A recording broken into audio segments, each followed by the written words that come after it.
It's July 27th, 2022.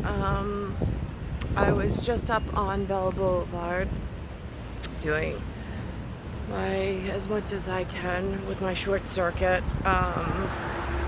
whatever, walk. And as I get to the corner of where 7-Eleven and a couple of the other places are, I see one man holding a television camera on his shoulder and another one standing there with a microphone dress. And I'm like, I can't. I was like, I can't help it. I have to ask. I was like, what brings you here? And so they said something about nuisance tickets. A lot of people have complained about Bell Boulevard and getting these tickets. And I said, well, if I may, I was like, what I would inquire about more than anything is the fact that for some reason, the people who are giving out these tickets that you've heard complained about, they go by a section of the NYPD that does not attend the same NYPD academy as the rest of the NYPD. They all look like they come from some part of the world that is not indigenous to New York. Definitely, it's not indigenous to Bayside. And yet they walk around in NYPD uniforms, collect parking citation or through ticketing and so on. So they have some self-funding. And I would be more curious, and if you could make the inquiry as to how that all got started or is allowed. I was like, because that's what's not sitting well with me. And he goes, do you get a lot of tickets up here? And I said no right off the bat, because I said I normally walk again. I don't drive up here. But I did back in the day. I've gotten a few tickets from them. Nothing that I've paid, nor will I ever, because of how disgusting they are at robber barons, another portion of the city that's self-funding with some illegal whatever.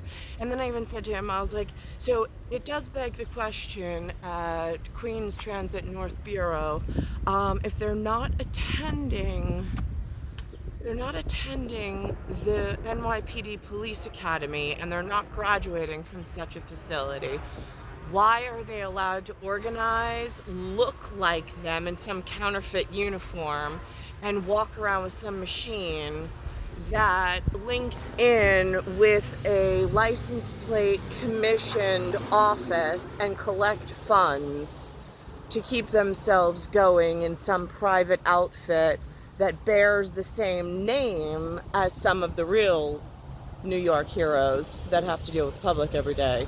But they're just walking around writing tickets and collecting the funds, and I'm not quite sure how they're distributing the funds if it's going through legal channels. Just something to think about. It was Channel 2 News, so I don't know when the story is planning on airing. I didn't get into any of the logistical details with him.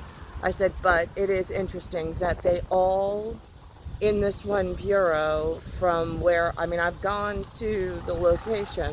They all look like they're from this one country territory, non-indigenous to North America for certain. Certainly not indigenous to New York. I have no idea where or what they call themselves. But it is interesting how they are the ones I see walking around ticketing the cars for certain and collecting the funds. And again, I don't know if they made their own like machine processing and broke into the New York State database of like patrons that actually are doing like hard-earned work, paying taxes and so on and so forth, like I used to be when I had the opportunity before even that disappeared. So it's just curious. So now I'll keep an eye out for Channel 2 for about a week. I'll see what they actually come up with or what they're allowed to actually investigate. But I did give him the inside scoop on what I've noticed and what I've actually been able to obtain in intelligence from my just being in the area and being alive and being around this broken system. It's star 1978, star 8378, Nicole, Cattaruzza. It's Earth, solar system, Milky Way, universe, galaxy is broken. It's Bayside Station, Bayside, New York, 11361. And it's July 27th, 2022.